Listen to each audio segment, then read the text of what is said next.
Guys, कैसे हो आप। आपका स्वागत है मेरे चैनल स्टडी बाय सीमा में। तो आज आपके लिए जो मैं टॉपिक लेके आई हूँ वो लेके आई हूँ ये एक दो चर वाली रैखिक समीकरण है। क्वेश्चन में ये फर्स्ट इक्वेशन दी हुई है और ये सेकंड इक्वेशन दी हुई है। अब यहाँ पे क्वेश्चन क्या है कि अपने को इसमें जो दो चर है x और y उनके मान ज्ञात करने हैं। तो उसको अपने कैसे ज्ञात कर सकते हैं। जब एक ही चर वाली रैखिक समीकरण होती है तो उसको अपने मान गुणनखंड तरीके से कर सकते हैं। लेकिन बात आती है दो चर वाली रैखिक समीकरण, x plus y equal to 14, x minus y equal to 4 है। तो इसको अपने कैसे करेंगे। तो आज अपने जो करेंगे प्रतिस्थापन विधि। कौन सी विधि की बात कर रही हूँ मैं, प्रतिस्थापन विधि है।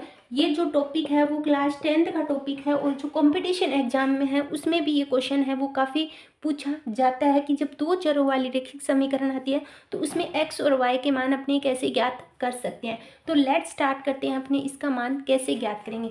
ये दो अपने इक्वेशन दी है, इक्वेशन फर्स्ट और सेकंड। प्रतिस्थापन का मतलब होता है एक मान दूसरे में स्थापित कर देना। अब मान लो एक ये है और एक ये है, दो रैखिक समीकरण है। इसमें से मैं कोई भी अपनी मर्जी से एक इक्वेशन उठा ली। मान लो मैंने सेकंड इक्वेशन उठा ली x minus y equal to 4। यहाँ से मैं x की वैल्यू ज्ञात कर लेती हूँ। x इक्वल टू ये 4 है, ये माइनस इधर आके क्या हो गया प्लस में। तो ये अपनी कौन सी इक्वेशन बन गई, थर्ड इक्वेशन बन गई। किससे बनी है, सेकंड इक्वेशन बनी है।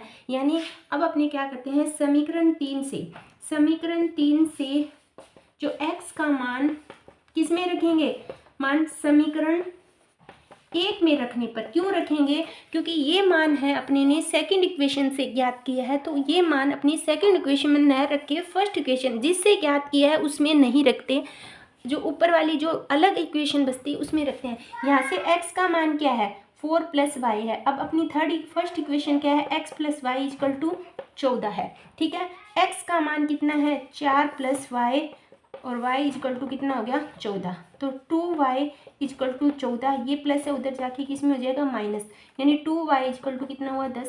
तो y इक्वल टू कितना आ गया 5।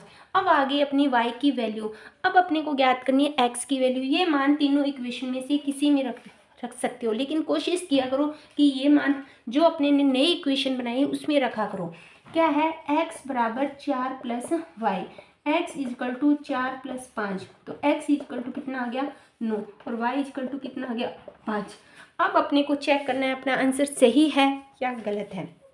तो उसको कैसे करेंगे, देखो x और y का योग कितना है 14, यानी x और y का योग कितना है 14। इसका मतलब इस हिसाब से इक्वेशन जो मान है वो सही है, लेकिन ये दोनों में ही लागू होना चाहिए।